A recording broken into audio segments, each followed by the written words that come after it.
I know two blokes who retired in the same year, both 65. Both lived in the same suburb in Melbourne. Both earned roughly the same salary their whole careers. Nothing spectacular, just solid middle-class incomes. One of them spends 6 months a year between Bali and Queensland. New car every 7 years. Helps his daughter with the mortgage. Doesn't think about money.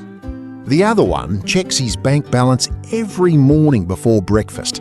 Hasn't been on a holiday in 3 years. Had to say no when his grandson asked for help with his school trip. Same income, same suburb, same era. Completely different retirements. The difference wasn't luck. It wasn't inheritance. It was 5 decisions. And today, I'm going to show you what they are. Because the gap between a rich retirement and a broke one is a lot smaller than most people think. Number 1. Rich retirees check their super fees. Broke retirees never looked. This is the most boring sounding habit on the list, and it's the one that makes the biggest difference. My mate's wife Carol, lovely woman, worked as a receptionist for 30 years. Was in a retail super fund her first employer set up in 1994. She never changed it, never looked at it. When she finally checked at 62, she was paying 1.4% in annual fees.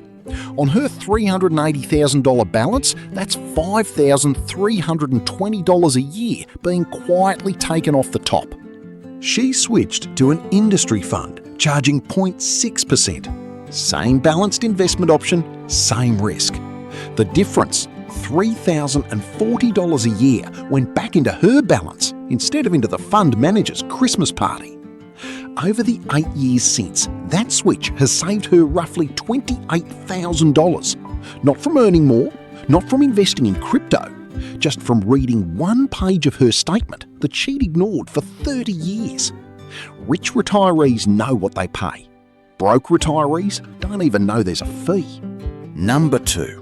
Rich retirees spend time learning how Centrelink works. Broke retirees assume they either get the pension or they don't. This one drives me insane because the pension system is not a light switch, it's a dial. And where you set that dial can be worth $50,000 or more over your retirement. I met a bloke at a barbecue last year. His name was Graham, retired engineer, sharp as a tack. Had about $650,000 in super. He told me he'd spent 2 full weekends on the Services Australia website and then booked a free session with their financial information service. By the time he actually applied for the pension at 67, he'd structured his assessable assets so he qualified for a part pension and the pensioner concession card. That card alone saves him over $2,000 a year in prescriptions, energy bills and council rates. His neighbour, similar balance, similar situation, just applied online, got told he didn't qualify for the full pension, shrugged and moved on. Never checked the thresholds. Never asked about the income test versus the assets test.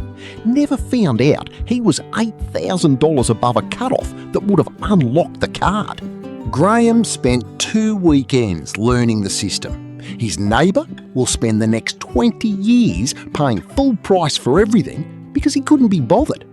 That's the difference. It's not intelligence. It's not wealth. It's just giving a damn. Number 3. Rich retirees kept their home. Broke retirees panicked and sold.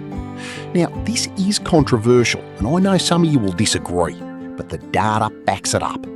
Your home is completely exempt from the assets test. Completely. A $2 million house in Sydney? Invisible to Centrelink. A $400,000 unit in Adelaide? Also invisible. The value doesn't matter. If you live in it, it doesn't count. The moment you sell it, whatever cash is left after buying or renting somewhere else becomes an assessable asset. And that can push you into the taper zone, reduce your pension and cost you the concession card. I've seen it happen. A couple in Wollongong sold their family home for $1.1 million, thinking they'd downsize to a unit and live off the difference. They bought a unit for $650,000. The remaining $450,000 went into a bank account. Suddenly, They had $450,000 in assessable financial assets that didn't exist the week before. Their pension dropped, they lost the concession card, their annual income went down by about $6,000, even though they had more cash in the bank. Rich retirees understand that the family home is the most tax-protected asset in Australia. They renovate it, they stay in it, they use it as a shield. Broke retirees treat it like a piggy bank and crack it open too early. Now, there are genuine reasons to sell: mobility, health, maintenance. I'm not saying never downsize, I'm saying don't sell your most protected asset without understanding what you'll lose. Number 4. Rich retirees have income outside super. Broke retirees have everything in one bucket. The wealthiest retirees I know don't just have super. They have a share portfolio in their own name, or a small rental, or a part-time gig they actually enjoy, or dividends trickling in from ETFs they've held for 15 years. Why does this matter? Because super is a closed system. Once you're drawing it down, it's a countdown. Every year, the balance gets smaller. And psychologically, watching a number go down every month is stressful, even if the math says it'll last. But income from outside super, dividends, rent, a couple of days a week at the local nursery, that feels like earning. It replaces what you're drawing. It takes the pressure off the super balance. And under the work bonus, the first $300 per fortnight of employment income doesn't even count against your pension. A bloke I know, Arthur from Cairns, does 2 mornings a week at Bunnings. Loves it. Earns about $12,000 a year. Between the work bonus and his pension, he barely loses a cent. And that $12,000 means he draws $12,000 less from his super every year, which means his super lasts 4 or 5 years longer. Rich retirees have multiple taps running.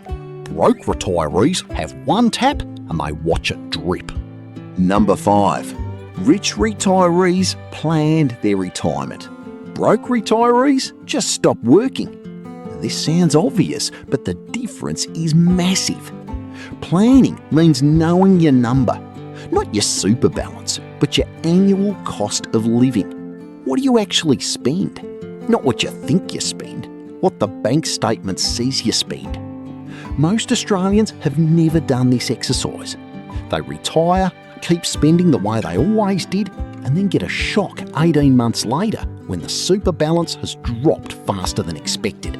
A woman named Jan from Hobart told me she sat down with her husband 6 months before retirement and tracked every single dollar for 90 days. Every coffee, every subscription, every insurance payment.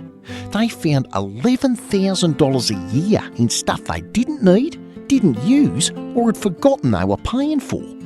They cancelled 4 insurance policies they doubled up on, dropped a gym membership neither of them had used since March, negotiated their energy plan, switched their internet. Before they even retired, they'd given themselves an $11,000 pay rise without earning a single extra dollar. Broke retirees retire and then try to figure it out. Rich retirees figure it out and then retire. That order matters more than most people realise. 5 things. Check your fees. Learn Centrelink. Protect your home. Build income outside super. Plan before you quit. None of these require a finance degree. None of them require $1 million. They require attention, a weekend of research, and the willingness to look at a spreadsheet instead of the TV. The gap between a rich retirement and a broke one isn't how much you earned, it's how much you paid attention. Now I want to hear from you. Which of these 5 are you already doing? And which one caught you off guard? Drop it in the comments. I read every single one. I'm the Retired Aussie. I'll see you in the next one.